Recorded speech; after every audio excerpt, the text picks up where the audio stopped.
입니다. 요즘 저의 고민입니다. 참 바꾸고 싶은 상황이 너무 많습니다. 바꾸고 싶은 많은 사람들을 만납니다. 그런데 정말 바뀌기 위해서 어떻게 해야 하는가? 마치 제 생각을 아는 것처럼 써 있는 책이 있어서 한 구절 같이 보려 합니다. 책의 내용입니다. 내가 20대였을 때 이 세상을 변화시키고 말겠다고 결심을 했다. 30대에는 교회를 개혁하려 했었다. 그러나 40대 초반이 되자 문제는 바로 나라는 사실을 알게 되었다. 그날은 참으로 괴로운 날이었다. 중략하고 힘든 과정을 통해서 하나님은 나로 하여금 인정하기 어려운 현실을 직면하게 하셨다. 즉 문제는 바로 나 자신에게 있다는 것이다. 그래서 지난 10년 동안 나는 하나님께서 원하시는 것을 하는 것이 아니라 하나님께서 원하시는 사람이 되는 것에 초점을 두었다. 성공하는 리더의 9가지 성품 중에서 한 부분입니다. 참으로 바꾸고 싶은 세상, 그리고 바꾸고 싶은 많은 아이들, 현실들, 사건들, 상황들. 그런데 정말 바꾸어야 할 것이 나 자신이라는 것을 아프게 느껴가고 있습니다. 그리고 또 질문합니다. 이 나이에도 바뀔 수 있나? 저의 깊은 질문에 대답하는 또 한 문장의 책을 인용하겠습니다. 이 시점에서 자연스럽게 떠오르는 질문은 정말로 인격이 평생에 걸쳐 발전하는가? 라는 것이다. 인격이 어린 시절에 이미 정해져 버리는 게 아닐까? 세상을 버듯 여름 간다는 말도 있듯이 어린 시절 성격 형성기에 내면의 핵심은 다 형성된 것이 아닌가? 정말로 그 후에도 지속적인 변화가 가능한가? 여러분 어떻게 생각하십니까? 성화는 기독교의 중요한 교리입니다. 그리고 중요한 구원의 과정입니다. 구원의 서정 중에 사진 한번 띄워주세요. 이거 말고 사진으로. 구원의 서정 중에서 하나님은 우리를 복음의 소명으로 부르셨습니다. 그리고 선택해서 부르셨습니다. 그리고 중생으로 새 생명을 주셨습니다. 그리고 양자로 하나님은 우리를 자녀로 만드셨습니다. 입양입니다. 하나님은 우리를 회심시켜서 죄를 회개하게 하시고 그리스도를 의지하게 하시고 또 칭의, 의롭다고 선언하셨고 그리고 입양, 우리를 자녀로 삼으셨습니다. 여기까지가 구원의 시작의 부분입니다. 그리고 나서 전생애를 걸친 과정이 성화입니다. 견인은 성도가 이 성화를, 이 구원을 그리고 절대 빼앗기지 않는다는 보증일 뿐, 성화는 일평생 또 죽음 너머까지 영화가 되어서야 마무리되는 전생애의 과정입니다. 됐습니다. 성화는 우리로 하여금 점점 더 죄로 멀어지고 또 실제로 삶 가운데 그리스도를 닮아가야 하고 닮아가는 것이 얼마나 중요한 우리의 사명인지 말해줍니다. 구원의 시작에서 아까 많은 부분이 있었지만 대표적인 칭의가 있습니다. 그리고 성화와 비교해서 살펴보면 표를 잠깐 보여주시면 칭의는 법적인 우리의 하나님의 선언입니다. 구원의 시작에서 하나님께서 너는 의롭다 하고 법적으로 선포해 주시는 것입니다. 한 번에 일어납니다. 전적으로 하나님의 일입니다. 그런데 이 세상에서 이 칭의는 한 번에 이루어지고 완전히 이루어집니다. 모든 그리스도인들에게 동일하게 이루어집니다. 하지만 성화는 그렇지 않습니다. 성화는 선언되었지만 여전히 변화되지 못하고 여전히 부족하고 바뀌지 못한 나의 내면에 바뀌어 갈 것이 많이 있다는 사명을 보여줍니다. 지속적인 내면의 상태이고 지속적인 일입니다. 우리와 하나님이 협력해야 합니다. 이 세상에서 완전하지 못합니다. 그리고 중요한 건 사람마다 정도의 차이가 있다는 것입니다. 여러분은 얼마만큼 예수님 닮기를 원하고 성화되기를 원하십니까? 로마서 6장 19절 말씀 같이 한번 읽겠습니다.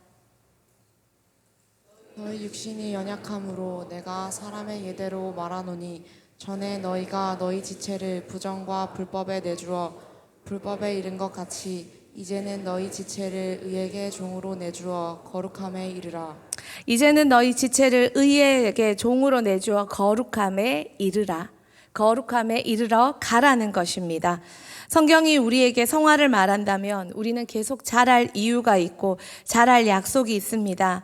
성장하지 나이 때문에 무엇 때문에 성장하지 못할 변명이 전혀 필요치 않습니다. 그러나 성화는 분명히 개인차가 있습니다.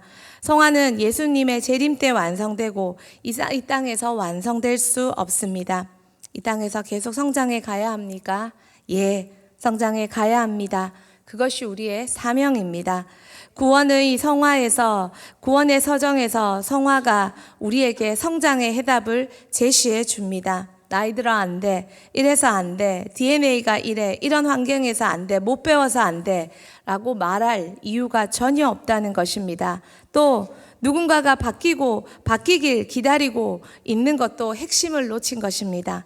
하나님은 지금 바로 내가 바뀌기를 원한다는 것입니다. 고린도후서 4장 16절 말씀 같이 봅시다. 그러므로 우리가 낙심하지 아니하노니 우리의 겉사람은 낡아지나 우리의 속사람은 날로 새로워지는도다. 우리의 겉사람은 후패하나 속사람은 날로 새롭게 되어지는 것. 낙심할 이유가 없습니다. 자라가면 됩니다. 성장할 수 있습니다. 자라간 나를 통해 하나님 영광 받으실 것이요, 예수님을 닮아갈 때 나의 가족에게, 나의 누군가에게 나의 성장은 그들의 변화의 동력이 될 것입니다. 내가 예수님 닮아가기 위해 하나님은 지금도 일하십니다. 그 일하시는 방법이 바로 그 사건, 그 사람이라는 것입니다. 그렇다면 우리는 어떻게 예수님 닮아갈 수 있을까요? 어떻게 예수님 닮아가는 성품을 만들어갈 수 있을까요? 책을 인용해서 같이 한번 살펴보길 원합니다. 첫 번째입니다. 같이 읽겠습니다. 하나님은 우리의 인격의 변화, 예수님 닮아가기 위해 가장 중요한 자원이 성경이라 말합니다. 히브리서 4장 12절 말씀 같이 보겠습니다.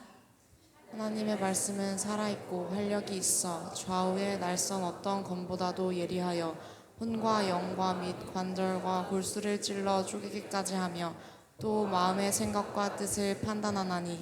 하나님의 말씀은 살아있어 활력이 있어 좌우의 어떤 날선 검보다도 예리하여 혼과 영과 정신과 영과 또 관절과 골수 육체까지 모든 걸 모든 정신적인 거 영적인 거 육체적인 거 다 찔러 쪼개요. 분별하여서 우리의 마음과 생각과 뜻을 판단하신다고 말합니다. 성경보다 더 예리한 방법도 없고 예리한 잣대도 없고 예리한 도구도 없습니다. 성경은 우리의 모든 생각과 감정과 가치관까지 재고 또 어떻게 성장해야 하는지 가르쳐 줍니다. 성경을 기준으로 삶을 때 우리는 우리의 인격은 우리의 성장은 감정적일 수 없고 주관적일 수 없습니다. 이러면 될 것 같고 저러면 될 것 같고 그렇게 사견을 달 수 없다는 것입니다. 따라서 매일 성경 읽어야 되고 설교의 가르침에 따라 살아야 되고 암송해야 되고 성경 공부해야 하는 이유는 내가 무언가를 하고 누군가를 가르치고가 아니라 내가 먼저 자라기 위해서입니다. 여러분 자랐습니까? 자라면 사역과 사명은 저절로 따라옵니다. 자라지 못해서 하나님이 쓸 수 없습니다. 예수님을 닮아가는 삶, 성품, 그것이 먼저입니다. 포스트 모더니즘 시대는 모든 것이 혼란스럽습니다. 상대성은 절대성을 무력화시키는 최고의 무기입니다. 모든 것을 후려놓았고 투명성이 상실되었습니다. 이때 말씀 붙잡고 성장한 사람만이 승리할 수 있습니다. 말씀 속에서 예수 그리스도가 우리의 삶의 기준이 되고 목표가 되어 나아가는 것. 그 유명한 책 예수님이라면 어떻게 하셨을까? 여기에 되뇌이며 질문하는 이유가 여기 있습니다. 그분이 우리 삶의 기준이자 목적이요. 성경으로 우리는 성장해야 합니다. 성장하기 위해 여러분 오늘 얼마만큼 나아가고 바뀌고 있습니까? 말씀을 사용하고 계십니까? 오늘 들은 말씀이, 오늘 읽은 말씀이, 오늘 깨달은 말씀이, 오늘 공부한 말씀이 여러분의 성장을 이루는 기반이 되기를 소망합니다. 두 번째입니다. 같이 읽겠습니다. 하나님께서 우리를 성장, 변화시키기 위해 사용하시는 도구는 환경입니다. 환경 속에 가장 큰 환경은 사람 환경입니다. 그리고 그 사람 속에 친구와 적이 모두 포함되어 있습니다. 하나님은 우리가 겪은 사건, 조건, 관계 다 사용하셔서 모든 것 사용하셔서 우리를 성장시킵니다. 요셉의 성장에 등장하는 인물은 아버지 형들 보디발의 아내 보디발, 그리고 그를 이용하고 버린 술 맡은 관원장까지. 다윗의 성장에 등장하는 최고의 주인공은 사울이었습니다. 사무엘의 성장의 주역은 엘리 제사장이었고 조연은 엘리의 아들들과 그들의 실패한 인생이었습니다. 우리의 어린 시절에는 우리를 성장시켜 주기 위해 노력하는 많은 사람을 만납니다. 학교와 교회, 가정에서 부모님과 교사, 리더들은 우리의 성장이 그들의 사명으로 여기며 정말 우리의 성장을 위해 최고의 헌신과 도움을 주십니다. 그러나 이 어린 시절이 지날 때 우리는 참 성장하기 어렵습니다. 어른이 될수록 우리의 성장을 위해 도와주는 사람보다 입 닫고 말하지 못하는 사람이 점점 더 많아지기 때문입니다. 그건 잘해서가 아니라 점점 더 어른이 될수록 그 누구도 쉽게 말해줄 수 있는 대상이 될 수 없기 때문입니다. 그래서 어른이 될수록 성장은 더디고 결국 많은 사건 사고 속에서 아픔으로밖에 배울 수 없습니다. 그러기에 어른들은 어른이 될수록 스스로 인격의 성장에 예수님 닮아가는 삶에 많은 노력을 기해야 합니다. 어린아이들처럼 어른의 때에도 우리는 배워야 할 때임을 알고 배울 기회를 찾아야 합니다. 자막이 있지요. 또 우리는 말씀의 기준을 확고하게 붙잡아야 됩니다. 그 기준에 맞게 실천하는 것을 나눌 공동체와 그렇게 일러줄 멘토를 찾아야 합니다. 그래서 교회는 우리에게 성장할 수 있는, 어른이 되어도 성장할 수 있는 최고의 환경입니다. 목장에서 우리는 나의 성장을 위해 말씀으로 살아온 것을 나누어야 하고, 목자 목녀와 교사와 영혼 사역자를 통해 우리는 그들을 멘토 삼고 자라가야 하며, 또한 말씀의 기준을 확실하게 붙잡고 이번 한 주 주일 예배 말씀을 통해, 모든 예배 때 말씀을 통해 내가 어떻게 성장해 갔고 실천해 갔고 나를 어떻게 변화시켜 갔는지 나누고 그 모든 것을 나의 성장의 기회로 삼고 나아가야 하는 것입니다. 하나님은 말씀과 우리를 통제할 수 있는 환경, 통제할 수 없는 모든 환경을 통해 우리를 다듬으십니다. 우리는 칼끝을 나 자신이 아니라 여러 사람들에게 탓하고 여러 사람에게 돌릴 때 하나님이 우리를 다듬어 가실 기회만 늘어날 뿐입니다. 환경 속에서 나를 성장시키기 위한 하나님의 의도를 파악하면 파악할수록 성장은 더 쉽고 빠르게 진행될 수 있습니다. 하나님께서 만족할 만큼 성장하는 것이 우리의 성장의 열쇠이고 해결의 방법입니다. 오늘도 우리의 모든 환경, 사람 환경을 포함한 모든 환경을 통해 나를 주목하시고 나를 성장케 시키시고 나를 사무엘처럼, 다니엘처럼, 요셉처럼, 다윗처럼 나를 성장하기 원하시는 하나님의 눈빛과 눈빛이 마주치는 우리가 되길 소망합니다. 마지막 세 번째입니다. 같이 읽겠습니다. 분별의 훈련으로 우리를 키워가길 원하십니다. 요셉이 어린 시절 혹독한 훈련을 받았지만 정말 혹독한 과정을 통해 자기를 지킬 수 있었던 것은 가정에서 배운 신앙이 바른 기준이 되었기 때문입니다. 다윗도 다니엘도 동일합니다. 여러분, 시련은 왜 주십니까? 우리를 성장시켜 주기도 하지만 우리가 배운 말씀, 우리에게 기준의 말씀, 이것을 확고하게 지켜가고 세워갈 줄 아는 힘도 길러주기 때문입니다.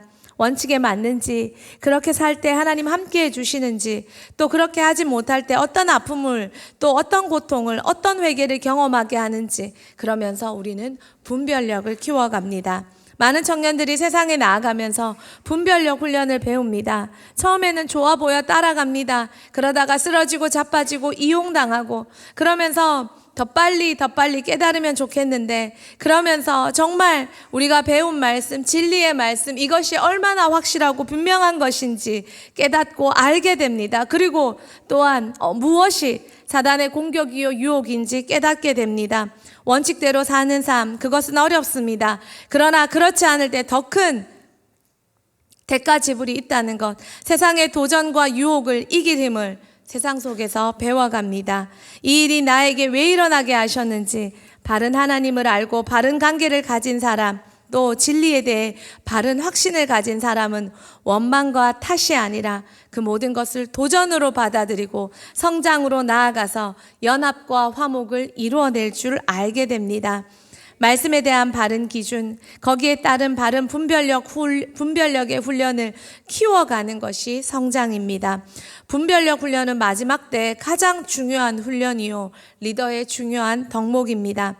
지금 여러분은 나에게 일어난 사건, 내가 만나는 사건들 절대 우연이 아닌데 하나님께서 시장에서 어떤 돈에 어떻게 장사되는지, 참새 한 마리가 어떻게 사냥꾼에게 잡히는지 모든 것을 간섭하시는 하나님께서 자녀된 우리 인생에 왜 간섭이 없겠습니까? 이 모든 일들이 왜 나에게 일어났고, 이 사람을 지금 나에게 왜 붙여주셨고, 이 자녀가 지금 이런 일이 나에게 하나님께서 하고자 하는 말씀인지 어떤 말씀인지 우리는 분별해낼 줄 알아야 합니다. 하나님의 의도를 분명하게 분별할 줄 알아야 하며, 또한 인생을 분별할 줄을 넘어서 시대를 분별할 줄 알아야 합니다. 마태복음 16장 3절 말씀 같이 읽겠습니다.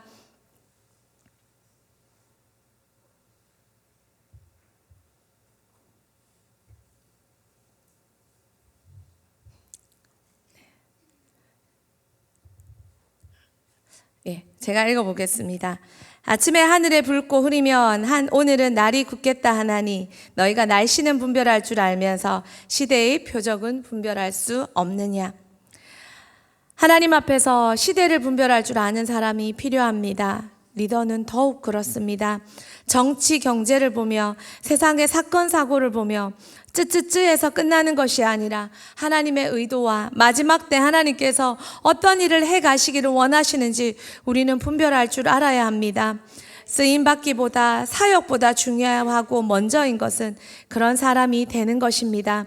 그런 자질을 갖추는 것입니다. 사역은 쓰임받는 건 따라오는 것이지 추구할 게 아닙니다.